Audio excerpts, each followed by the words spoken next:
കൊടുക്കണം, ഉദ്യോഗസ്ഥന്മാർക്ക് ഇത്ര കൊടുക്കണമെന്ന് പറഞ്ഞിട്ടില്ലല്ലോ. CPI-യുടെ മുൻ ഇടുക്കി ജില്ലാ സെക്രട്ടറി ശ്രീ കെ ശിവരാമൻ, താങ്കൾക്ക് ഈ അനിമോനെ അറിയാമോ?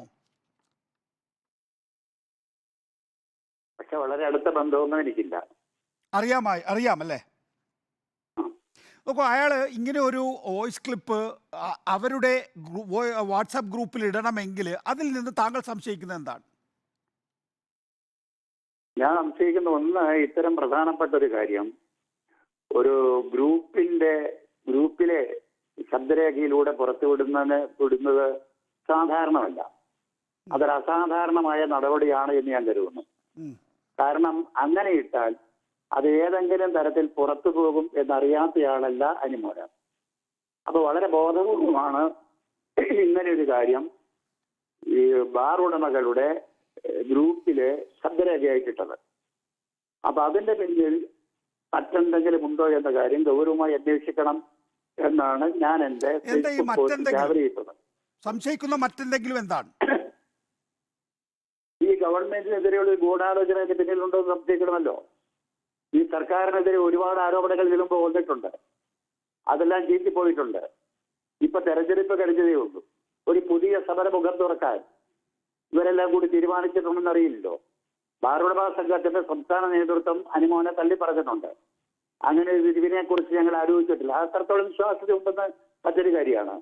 പക്ഷേ ഈ വാട്സപ്പ് ഗ്രൂപ്പിലൂടെ ഇങ്ങനെ ശബ്ദരേഖ ഇടുക എന്ന് പറയുന്നത് ഇതാരെങ്കിലും പുറത്തു കൊടുക്കട്ടെ, അത് നാട്ടിൽ ചർച്ചയാവട്ടെ എന്ന ഉദ്ദേശത്തോടെ തന്നെയാണ് എന്നാണ് ഞാൻ കരുതുന്നത്.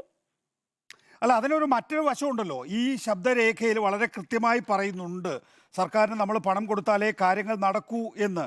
മാത്രമല്ല, പുതിയ പോളിസി ഉടൻ വരുന്നുണ്ട് എന്ന് നമുക്കറിയാം. പുതിയ പോളിസി വരുന്നുണ്ട് എങ്കിൽ തന്നെയും ചീഫ് സെക്രട്ടറിയുടെ അധ്യക്ഷതയിലുള്ള സെക്രട്ടറിമാരുടെ ഒരു സമിതിയുണ്ട്. ആ സമിതി ഇതിനകം തന്നെ ഡ്രൈ ഡേ എടുത്ത് കളയണം എന്ന് ആവശ്യം ഉന്നയിച്ചിരുന്നു. അങ്ങനെ അവർക്കൊരു കണക്കുണ്ട്. ഡ്രൈ ഡേ എടുത്ത് കളഞ്ഞാൽ വിപണനം കൂടും എന്നും ഏതാണ്ട് 5000 കോടി രൂപയുടെ അധിക കച്ചവടം നടക്കുമെന്നോ മറ്റോ ആണ്. ചിലപ്പോൾ തെറ്റായിരിക്കാം, പക്ഷേ സംഖ്യയിൽ മാത്രമേ തെറ്റുള്ളൂ. ഏതായാലും അങ്ങനെ ഒരു ശുപാർശ ചീഫ് സെക്രട്ടറിയുടെ അധ്യക്ഷതയിലുള്ള സെക്രട്ടറിമാരുടെ യോഗത്തിൽ ഉണ്ടായിരുന്നു എന്നുള്ളത് നമുക്കറിയാവുന്നതാണ്. അപ്പോൾ അങ്ങനെ ഇരിക്കുന്ന ഘട്ടത്തിൽ ഇനി ബാറുടമകളോട് ഇത്തരം കാര്യങ്ങളിൽ നിങ്ങൾക്കിതാ ഇത്രയധികം ലാഭം ഉണ്ടാകുന്നുണ്ട്, അതുകൊണ്ട് അതിൻ്റെ ഒരു പങ്ക് ഞങ്ങൾക്ക് വേണം എന്ന് LDF നയം വിറ്റോ? നികേഷ്, അങ്ങേക്കറിയാമല്ലോ, ഒരു ഗവൺമെന്റിന്റെ നയം തീരുമാനിക്കുന്നത് ഉദ്യോഗസ്ഥന്മാരല്ല, അത് ഇടതുപക്ഷ ജനാധിപത്യ മുന്നണിയാണ്. കേൾക്കുന്നില്ല? പറഞ്ഞോളൂ സാർ, താങ്കൾ പറയുന്നത് എനിക്ക് കേൾക്കാം. ഒരു മുന്നണിയുടെ ഒരു ഗവൺമെന്റിന്റെ നയം തീരുമാനിക്കുന്നത് ഇടതുപക്ഷ ജനാധിപത്യ മുന്നണിയാണ്. ഈ മുന്നണിയുടെ ഗവൺമെന്റ് നയം തീരുമാനിക്കുന്നത് മുന്നണി ചർച്ച ചെയ്തിട്ടില്ല, മന്ത്രിസഭാ യോഗം ചർച്ച ചെയ്തിട്ടില്ല, CPM ചർച്ച ചെയ്തിട്ടില്ല.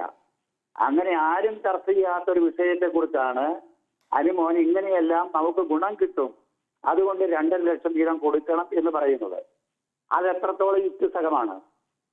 ഇപ്പോ നാട്ടിൽ ആരോപണങ്ങളൊക്കെ ആർക്കും ഉന്നയിക്കാം, പക്ഷേ സാമാന്യ വിവരമുള്ളവർക്കറിയുമല്ലോ, ഒരു നയം മാറ്റം വേണമെങ്കിൽ ആ നയം മാറ്റം ഒന്ന് ഇടതുപക്ഷ ജനാധിപത്യ മുന്നണി ചർച്ച ചെയ്ത് നടത്താൻ കഴിയൂ.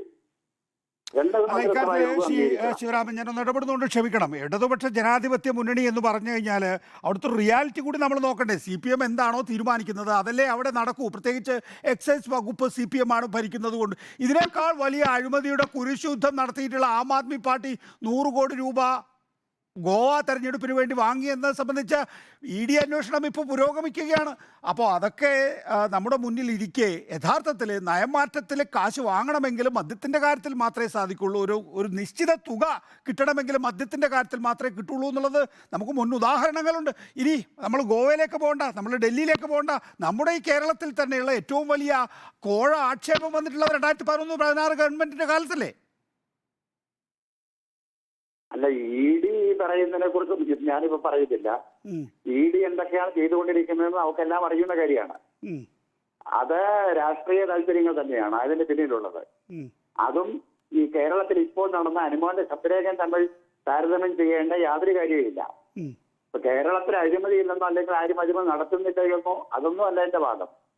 ഒരു ഗവൺമെന്റ് എന്ന് പറഞ്ഞ CPM തീരുമാനം, ആ തീരുമാനം മറ്റു കക്ഷികളെല്ലാം അങ്ങോട്ട് വാ പൊട്ടി നിന്ന് അംഗീകരിക്കും എന്നാണ് ശ്രീ നികേഷ് ധരിച്ചിരിക്കുന്നതെങ്കിൽ അങ്ങേക്ക് തെറ്റുപറ്റി. അങ്ങനെയല്ല എന്നതിന് ധാരാളം ഉദാഹരണങ്ങൾ ചൂണ്ടിക്കാണിക്കാനുണ്ട്. ധാരാളം ഉദാഹരണങ്ങളുണ്ട്. ഇപ്പോ ഞാൻ പാർലമെന്റ് തെരഞ്ഞെടുപ്പ് സ്ഥാനാർത്ഥിത്വത്തിന്റെ കാര്യം വെളിയം ഭാർഗവനും പിണറായി വിജയനും ഒരേ സമയം പത്രസമ്മേളനം നടത്തിയ ഓർമ്മിക്കുന്നുണ്ടോ? സീറ്റിന്റെ കാര്യത്തില് വെളിയം ഭാർഗവൻ, ആശാൻ എന്ന് വിളിക്കുന്ന വെളിയം ഭാർഗവൻ പൂച്ച പറ്റി കിടക്കുന്ന പോലെയാണെന്നറിയാം സീറ്റിന്റെ കാര്യത്തിൽ മാത്രം. പക്ഷെ ഭരണപരമായ കാര്യങ്ങളിൽ, പ്രത്യേകിച്ച് CPM ഭരിക്കുന്ന വകുപ്പുകളുടെ കാര്യത്തിൽ CPIക്ക് എന്ത് വോയിസാ ഉള്ളത്? അല്ല, വകുപ്പുകളുടെ കാര്യത്തിലെ വകുപ്പ് തല കാര്യങ്ങൾ നടക്കും.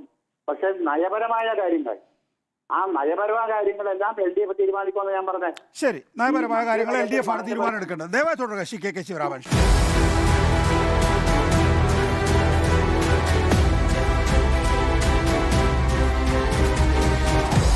Debate with MV Nikesh Kumar.